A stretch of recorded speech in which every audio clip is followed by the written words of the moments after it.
Anuário Espírita de 1977. Federação Inglesa dos Médiuns de Cura atualmente conta com 5.000 membros. A National Federation of Spiritual Healers, Federação Nacional de Médiuns de Cura, é uma associação dedicada exclusivamente ao problema de cura, da cura do homem por meios espirituais. Foi fundada há 21 anos, depois de uma dura batalha encetada pelos espiritualistas ingleses para anular o Witchcraft Act, a lei das bruxas, uma legislação com os laivos da Idade Média, que punia pessoas que praticassem, entre outras coisas, as curas por meios espirituais. Não foi fácil, mas quando essa lei foi revogada, o parlamento inglês promulgou outra que regulamenta a profissão dos médiuns de cura, defendendo os verdadeiros e punindo os que fraudam. Assim que essa lei foi promulgada, fundou-se a Federação Nacional dos Médiuns de Cura. Hoje ela conta com 5.000 membros na Grã-Bretanha e é representada em 64 outros países. Para ingressar em suas fileiras, a federação faz várias exigências. O candidato à inscrição deverá provar que tem a faculdade ou o dom da cura. Se isso ficar comprovado, ele terá que prometer que obedecerá aos regulamentos da associação e os preceitos hipocráticos que formam o alicerce da ética médica, determinando o procedimento dos que praticam a medicina. Aos membros dessa excelente organização é permitido acesso aos hospitais e clínicas, onde são invariavelmente bem recebidos pelas enfermeiras e médicos, que mostram um profundo interesse pelo trabalho que esses médicos de cura realizam. Declara a federação que, apesar de alguns médicos não acreditarem que os médiuns possam curar, não recusam permissão ao seu paciente para receber o que eles possivelmente possam fazer, aliviar o sofrimento. Num artigo escrito pelo responsável pela federação, observamos certos detalhes que mostram o porquê da aceitação desses médicos, até em hospitais e clínicas. É bem que essas normas poderiam ser adotadas no Brasil. Vejamos quais são essas normas. A cura espiritual é matéria que leva anos para ser estudada e compreendida. Segundo dizem, são necessários 8 anos para se desenvolverem as faculdades de cura num médium, que continua aprendendo pelo resto de sua vida. A federação tem um curso especial para ensinar e ajudar os que desejam praticar tais curas. É utilíssimo para os que desejam conhecer o assunto e também para os que já têm experiência própria. Não é sem razão, pois que a National Federation of Spiritual Healers granguejou o respeito não só do público e das autoridades, mas dos próprios médicos. E é por isso que as curas espirituais na Inglaterra são tão bem aceitas. Um médico criterioso e honesto com o diploma da sua federação pode exercer seu ministério com dignidade, sem temer o encarceramento por exercício ilegal da medicina. Folha Espírita, São Paulo, 3, 1976, Anuário Espírita de 1977. A vida depois da morte, afirma a doutora Elizabeth Kubler-Ross, psiquiatra famosa nos Estados Unidos. A vida continua após a morte? Pergunta. A doutora Elizabeth Kubler-Ross, conhecida autoridade nos problemas psiquiátricos dos pacientes vítimas de doenças fatais, afirma que sim, ao publicar em 1969 seu livro On Dead Ending. Ela expôs 5 estágios pelas quais passam os pacientes agonizantes: negação, raiva, barganha, depressão e aceitação. Recentemente, a doutora Kubler-Ross manifestou a convicção de que a vida continua após a morte. Suíça de nascimento, natural norte-americana. Suíça de nascimento, norte-americana, naturalizada, ex-professora da Universidade de Chicago. Passou os últimos 5 anos assistindo doentes desenganados e dando aulas e conselhos aos médicos sobre como lidar com os temores de seus clientes em relação à morte próxima. No encontro com o repórter Linda Witt, a doutora Kubler-Ross discute suas novas e polêmicas descobertas. Quando a senhora começou a pensar que há vida após a morte? Pergunta. Sempre achei que ocorria algo muito importante, poucos momentos após a morte. 1 minuto, mais ou menos, após a morte clínica. A maioria dos pacientes, muitas vezes, apresenta expressões fisionômicas fantasticamente pacíficas, mesmo aqueles que lutaram terrivelmente até o fim. Alguma outra indicação? Pergunta. Eu me perguntei com quem essas pessoas falam em seu leito de morte? Pergunta. Meu pai falou com o pai dele, que havia morrido há 30 anos antes, e depois voltou para mim e conversou racionalmente. Doutora Elizabeth é casada com o Dr. Emanuel Rosa, professor de Neurologia e Patologia. Em foto em seu lar, ao lado dos seus filhos.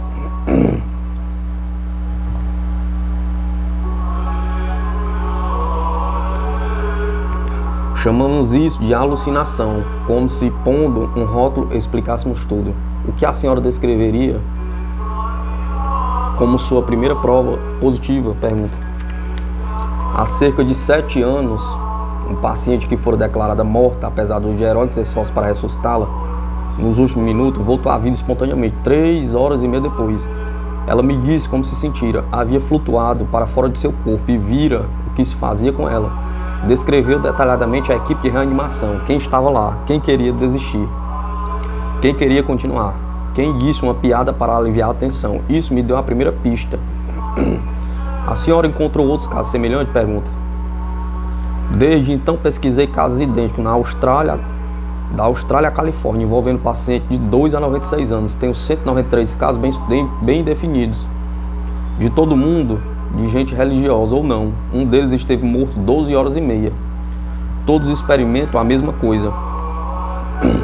Como essas pessoas descreveram a experiência de morrer? Pergunta. Virtualmente abandonaram seus corpos físicos, como uma borboleta deixa um casulo. Descreve uma sensação de paz, uma paz linda, indescritível, sem dor, sem ansiedade. E sentiam-se perfeitos, inteiramente completos. Um jovem cuja perna fora cortada num acidente de automóvel flutuou acima da cena do desastre e observou os trabalhos de salvamento, lembrando-se de que sua perna estava intacta. Todos estavam tão felizes que se ressentiram, às vezes amargamente, das tentativas para trazê-lo de volta à vida, porque iam retornar a uma existência horrorosa, corpos cancerosos, membros amputados. Nenhum deles ficou com medo de morrer de novo. A experiência parece ser a mesma, não importa as origens culturais da pessoa. A senhora disse que, no leito de morte, seu pai aparentemente conversou com o pai dele. Há algum padrão constante no tipo de pessoa com a qual os pacientes conversam? Pergunta. Alguém que o paciente mais tenha amado e que o procedeu na morte estará ali para ajudá-lo na transição, e a pessoa conversará com ele. É uma transição tão dramática quanto o corte do cordão umbilical, mas o importante é que ninguém parte sozinho. É maravilhoso poder garantir aos pais da criança agonizantes: não se preocupe, haverá alguém à espera para cuidar de seu filho. Se há vida após a morte, haverá também céu e inferno? Pergunta. Após a transição, atinge-se um conhecimento superior, que inclui uma revisão da própria vida. A gente vê todos os momentos em que devia ter agido de uma forma e agiu de outra. Todas as ocasiões que a gente lamenta. Não é Deus quem vai nos convencer de nossos erros, somos nós mesmos, e isto é o inferno. Quando e por que a senhora decidiu começar a falar abertamente sobre a vida após a morte? Pergunta. No início eu temia que outros cientistas dissessem: Rossi viu moribundos demais, deu um escorregão. Mas quando eu respondi a perguntas após uma conferência, em janeiro deste ano, uma mulher cujo filhinho fora declarado morto e depois revivera, me perguntou se havia algo após a morte. Esqueci que havia outras 1000 pessoas no local e afirmei: sei com toda certeza que há vida após a morte. A senhora pode ser mais específica sobre o número de casos e como foram verificados? Pergunta. Fornecerei números e dados exatos quando publicar minhas descobertas, dentro de mais ou menos um ano. Além disso, as manchetes realmente me preocupam. Psiquiatra descobre vida após a morte. Como posso descobrir algo de que as pessoas falam há 2000 anos? A senhora está trabalhando com outros cientistas? Pergunta. O trabalho envolve amigos de muitos campos da ciência, inclusive alguns médicos, sempre que preciso de instrumentos ou informações. Tenho muitos médicos, alguns super neurologistas, especialistas em eletrônica, todos os grandes cientistas impressionados com o que sabemos e que estão trabalhando num projeto. Esta verificação, sob todos os ângulos, é importante para o espírito cético. A senhora foi ou é religiosa? Pergunta. Eu sempre brinco dizendo que sou uma protestante de meia tigela, mas não gosto desses rótulos. Talvez uma palavra melhor seja espiritualista, embora isto nada tem a ver com a vida após a morte, e sim com respeito à apreciação pela vida. Todas as coisas que as pessoas encaram como tragédias, quer se tem uma esclerose múltipla ou perdido um amigo, são dádivas, verdadeiras dádivas, que nos ajudam a compreender o sentido da vida. Há muitas espécies de perdas além da morte. A conclusão de que a vida após a morte afetou a senhora? Pergunta. Se eu tivesse de perder minha casa e tudo que há nela, certamente não poderia me importar menos. Hoje, devido ao meu trabalho com agonizantes, sei que olhar um pôr do sol ou ver uma família de fazões na grama são coisas infinitamente mais importantes.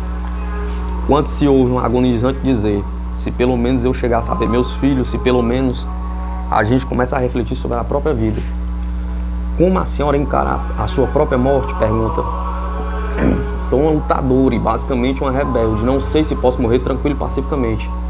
Aprendi mesmo, podendo definir 5 estágios até a morte, que não se pode escrever no manual. Uma receita que se aplica a todos. Mas quando se sabe dessas coisas, que os estágios da agonia não são realmente sobre a morte, mas sobre a forma como aprendemos a chegar a termos com a crise da perda, qualquer perda, a gente não pode ter medo.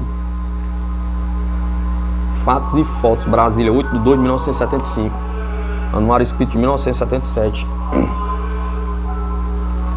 Encarnação, morte, nós. Qual é o objetivo da encarnação dos espíritos? Pergunta. Deus não impõe a encarnação com o objetivo de fazê-lo chegar à perfeição. Para alguns é uma expiação, para outros é uma missão. Todavia, para alcançar essa perfeição, deve suportar todas as vicissitudes da existência corporal. Nisso é que está a expiação. A encarnação tem também outro objetivo, que é o de colocar o espírito em condições de cumprir sua parte na obra da criação. Para realizá-la é que em cada mundo ele toma um aparelho em harmonia com a matéria essencial desse mundo, cumprindo aí, daquele ponto de vista, as ordens de Deus, de tal sorte que, concorrendo para a obra geral, ele próprio se adianta. A perturbação que se segue à morte nada tem de penoso para um homem de bem, é calma e em tudo semelhante a quem acompanha um despertar tranquilo. Para os que não têm a consciência pura, ela é cheia de ansiedade e de angústia, que aumenta à medida que ele se reconhece. O Livro dos Espíritos, Allan Kardec, questões 132 e 165. Anuário Espírita de 1977. Os médicos e os curandeiros. Noticiário de diversas agências jornalísticas internacionais anunciaram que a Organização Mundial de Saúde, a OMS, com sede em Genebra, Suíça, está sugerindo o aproveitamento dos curandeiros para suprir a falta de médicos. Uma das notas divulgadas pela Folha da Tarde de São Paulo informa ainda o seguinte: a OMS concluiu que os profissionais de medicina têm muito que aprender com aqueles curandeiros, tanto no que se refere à psicoterapia, como no tocante à doença em si, ou à conduta que é preciso observar com os doentes. Também ressaltou a OMS a probidade e humildade com que os curandeiros consideram as suas funções na coletividade. Os serviços oficiais de saúde não mostram nenhuma pressa em reconhecer e valorizar a contribuição que trazem os curandeiros ao bem-estar físico e, sobretudo, psíquico das populações e tem mais tendência a denegrir os sistemas tradicionais que colaborar com eles. O noticiário acrescenta que a OMS propôs que, ao contrário, os governos devem cooperar com os curandeiros para estabelecer as regras que regerão suas práticas e deseja que estudem cientificamente os meios químicos utilizados. Constatou ainda a OMS que há muitos curandeiros em atividade no mundo e só na Índia existe mais de 300 mil. Quase que no mesmo dia, o Jornal do Brasil do Rio publicava uma reportagem da jornalista Simona Grupper anunciando a instalação de um centro médico em Salvador que utiliza como terapêutica algumas práticas do candomblé, que acaba de ser equiparada à religião pelo governo do estado da Bahia. Diz a reportagem: o Centro Comunitário de Saúde Mental Mário Leal, inaugurado oficialmente há 2 anos, em nada lembra uma organização psiquiátrica tradicional. Não há grades nem camisas de força e os internos não vagam alhados pelos corredores. A construção é moderna, com jardins e pátio interno, e os médicos são jovens. Ali está se procurando um modelo de tratamento, uma espécie de prestação de serviço da saúde mental, que substitua os modelos tradicionais, os hospícios, onde o tratamento é basicamente reduzido à internação e há pouca atenção no setor de assistência ambulatorial. Os planos de funcionamento, no entanto, se estendem pelo usado terreno dos rituais de candomblé. Não que os métodos científicos de tratamento serão substituídos pelos fenômenos mediúnicos do candomblé, mas apenas que o centro pretende realizar pesquisas sobre o assunto e buscar formas de cooperação para os terreiros com os terreiros, como auxiliares na psicoterapia. O especialista Álvaro Rubim de Pinho explica esta relação. Já vi alcoolismo curado pelo candomblé, vi situações de desajuste familiar com intensas repercussões emocionais curadas pelo espiritismo, mas não pensaria por isso que a mãe de santo deve tratar, por exemplo, de esquizofrenia. A questão é que muita gente é encaminhada ao psiquiatra com doenças que não são propriamente para um psiquiatra. Depois salienta o especialista: a vivência de clínica psiquiátrica em Salvador me demonstrou que com grande frequência os pacientes tratados pelos médicos simultaneamente procuram ajuda nas casas de cultos, sejam espíritos ou candomblé.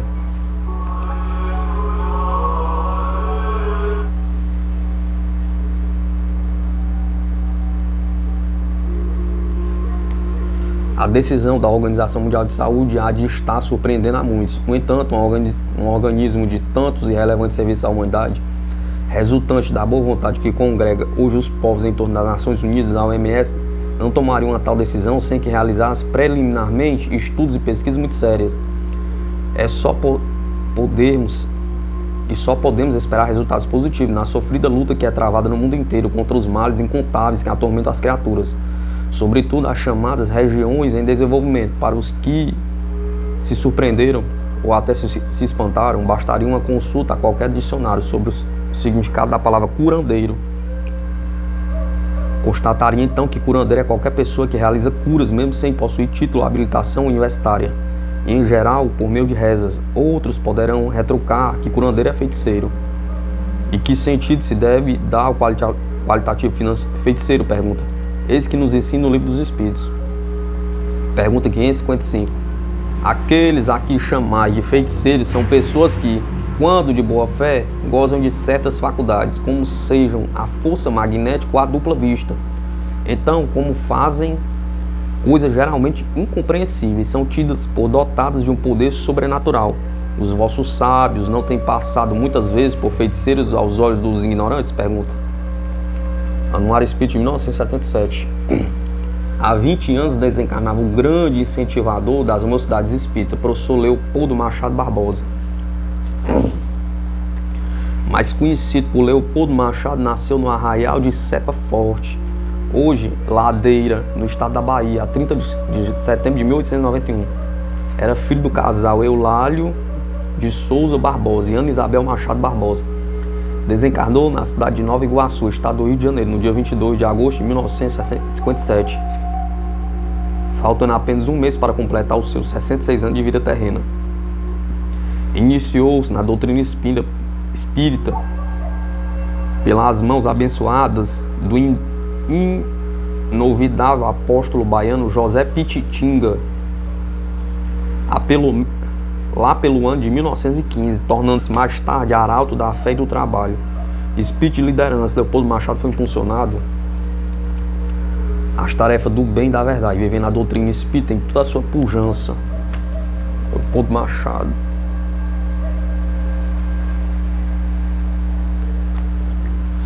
Conheceu a professora Marília Ferraz de Almeida, com quem se uniu em matrimônio no dia 31 de dezembro de 1927. 2 anos após o casamento, radicou-se na cidade de Nova Iguaçu, onde iniciou uma tarefa espírita das mais meritórias, junto à sua idolatrada esposa. Integraram-se no Centro Espírita Fé, Esperança e Caridade, onde tomaram a iniciativa de construir a sua sede própria. Posteriormente, construíram o albergue noturno Allan Kardec e o Lar de Jesus para meninas órfãs e abandonadas. Em 1930, uma arrojada iniciativa no terreno pedagógico, consagrou-se como legítimo educador na cidade de Nova Iguaçu. No dia 21 de abril desse mesmo ano, inaugurava o Colégio Leopoldo, hoje tradicional estabelecimento de ensino, que contou com a colaboração de sua esposa Marília e de sua cunhada Leopoldina Barros e do almirante Paim Pamplona, ex-presidente da Federação Espírita Brasileira. Colégio que honra o magistério particular, onde gerações inteiras da bela cidade fluminense e adjacência têm se plasmado intelectualmente nos cursos primário, ginasial, colegial, técnico, comercial e normal, e atualmente é considerado uma das melhores organizações educacionais da Baixada Fluminense. Jornalista, professor, escritor, poeta, compositor, pregador e polemista, difundiu a doutrina sobre todos os meios e formas. merecendo o respeito dos adversários da doutrina, a admiração de todos os confrades, apologista do espiritismo de vivos, sem fugir à pureza doutrinária. Leopoldo Machado incentivou as novas gerações a pegar no arado com a criação das mocidades espíritas e das escolas espíritas de evangelização para a infância, impulsionando também as semanas espíritas, as tardes fraternas, os simpósios, as mesas redondas e os congressos espíritas. Realizou o milagre de estar presente em quase todos os movimentos espíritas confraternativos, percorrendo todo o Brasil, exaltando o Evangelho de Jesus e a doutrina dos Espíritos, como sendo a volta do cristianismo redivivo no seu sentido mais puro, como era pregado nas casas do caminho, logo após o sacrifício de Jesus.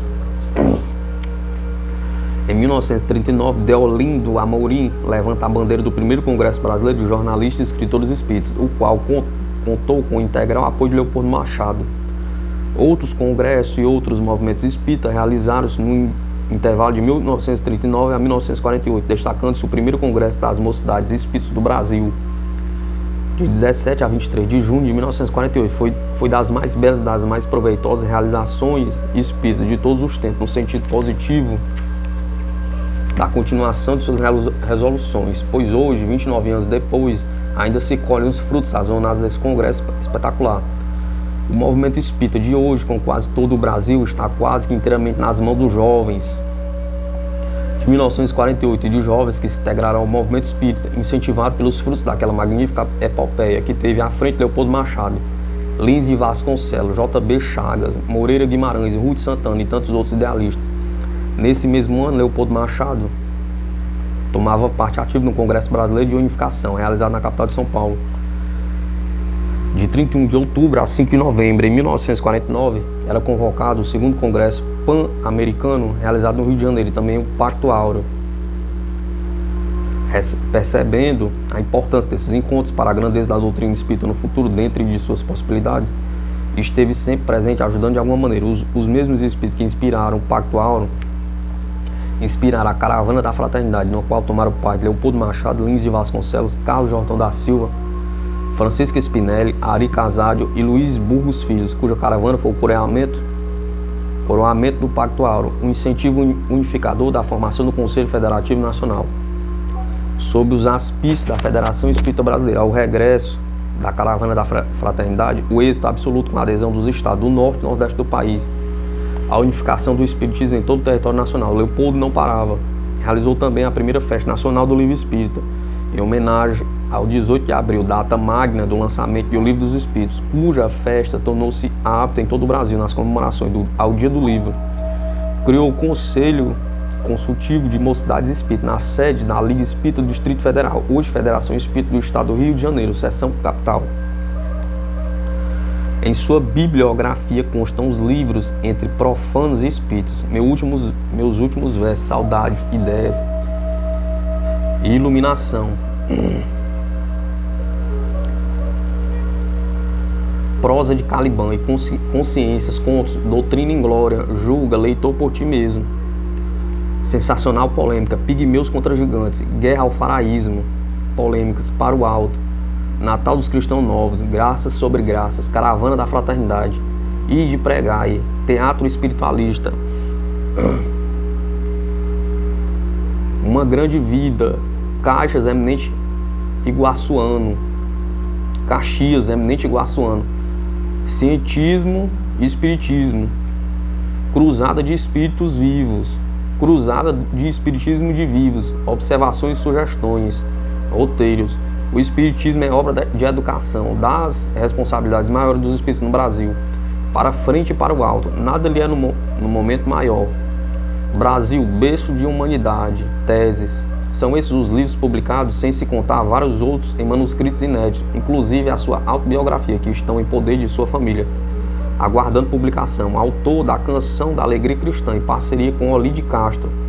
Compôs também inúmeras melodias espiritualistas na mocidade e infância. Leopoldo Machado acreditou na força do moço como mola propulsora para a renovação de valores ao movimento espírita. Acreditou nos congressos, nas semanas espíritas e nas confraternizações como força de promoção, porque foi o propagandista número 1 do espiritismo.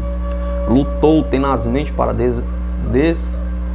castelar muitos espíritas que só pensavam em termos de suas instituições, porque acreditavam que o espiritismo é luz, é o sol que no futuro próximo iluminará toda a humanidade. Lutou pela renovação de valores e de conceitos, sem fugir aos ditames da codificação kardeciana, quando o próprio Allan Kardec afirmou: o espiritismo disse a primeira palavra e jamais dirá a última, porque acompanhará o progresso para todo sempre. Ele caracterizou-se pela fé viva de seu idealismo cristão, viveu a doutrina com todo o seu amor e intrepidez de ânimo. Franco, leal e sincero e audaz, foi essa figura personalismo de Leopoldo Machado. Bibliografia para a confecção dessa mini-biografia: Leopoldo Machado, o homem, o poeta e o pregador. Clóvis Ramos, jornais e revistas espíritas da época de sua desencarnação, especialmente Mundo Espírita, Revista Internacional do Espiritismo, Clarim, A Nova Era e A Nova Convivência, do primeiro Congresso de Mocidades Espíritas do Brasil, em 1948. Leopoldo Machado.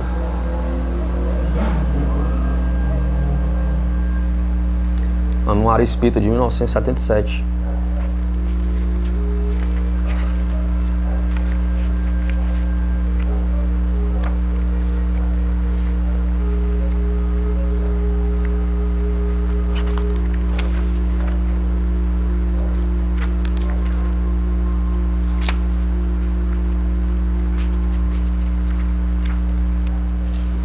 No Anuário Espírita de 1977, agora eu vou passar para o Anuário Espírita de 1978.